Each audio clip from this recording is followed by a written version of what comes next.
Looking back from 2020, when the pandemic started, to 2022, when a recession is starting, nothing has changed. We were in a scarcity mindset then when we were collecting toilet paper, and we are now when we are collecting food. We're living in fear because the uncertainties here and ahead are enough to cripple you. Nothing has changed. We've simply swapped one set of worries for another. 2 years later, something similar is happening, but with a different face. Rising gas prices and the price of everything else. The price to pay to get what you want and the price to pay to make any decision or choice. There's an unsteady stock market and silent whispers of an impending recession. Again, we don't control much, and so we try to control what we can, like how much food we can store in our barns and how we can invest our money so it does some work for us, When you're concerned that money, food, and other things will be scarce, then you're going to hold on tightly to what you have, right? Because you fear you will not have any.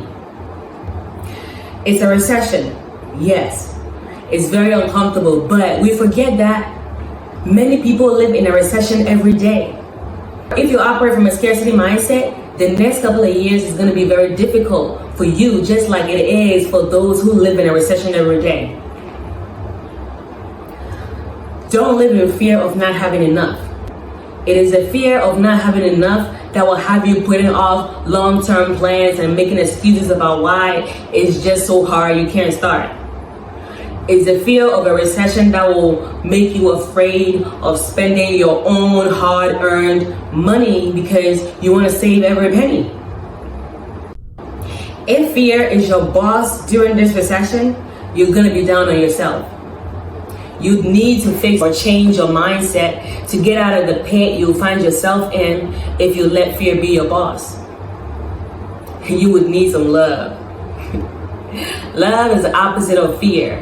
Where love is, there's an abundance of grace, and so you never lack.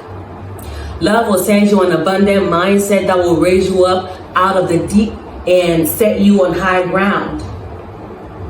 Everything is not going to be okay just because you keep an abundance mindset. You will still have problems, but your joy will not be rooted in any of them. Your joy will be rooted in a rock that never shakes when the storms come. Cultivating an abundance mindset is going to take practice. You get it wrong to get it right. Notice your scarcity mindset and change the lens so you see abundance all around you. Next time you are tempted to worry that you won't have enough, don't worry. It's normal to worry though when things look not so promising, but don't worry too much. Instead, start making plans. Before I continue, I need to ask you this. How is the recession looking where you are? Is your country feeling it, or your country is fortunate to have all it needs? And how are you handling the situation? Let me know in the comments below. So yeah, don't get it confused. You don't have to worry, but you're going to need to start preparing. Where there could be a famine, it's smart to start storing food. Where there could be scarcity, it's smart to grow some food. And where there could be financial difficulties, you gotta watch your spending. This habit of preparing has helped humans survive since the beginning of time when they faced famines and other economic issues. Scarcity mindset gotta go, but just a little bit of it will push you to prepare.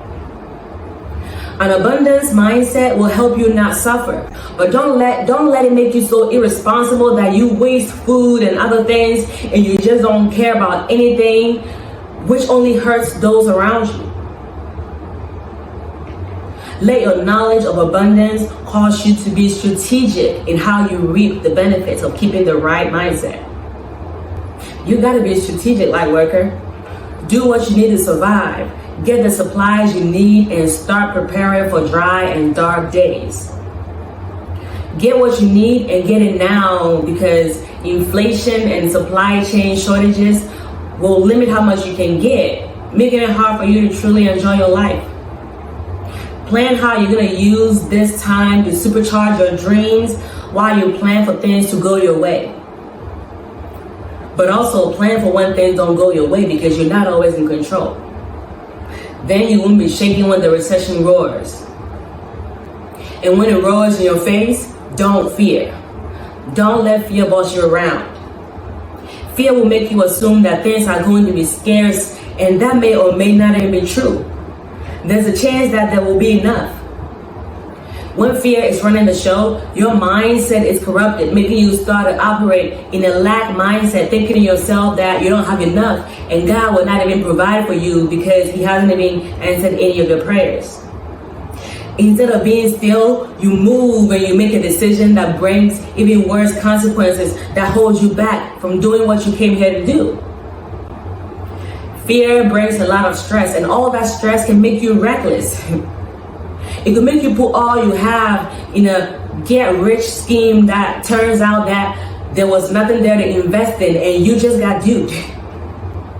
It could get you to go gamble your savings because you really thought that was the day you won a jackpot.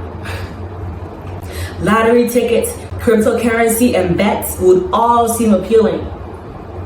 Your fear could cause you to spend like there's no tomorrow. It could push you to go on a shopping spree where you buy things you do not need just to make you feel better. You can't let your fear boss you around, but you can be still. Breathe in life and light and make your fears obey you. Fear always walks with anxiety, right? Anxiety may look bad, but you can make it move you to inspired action.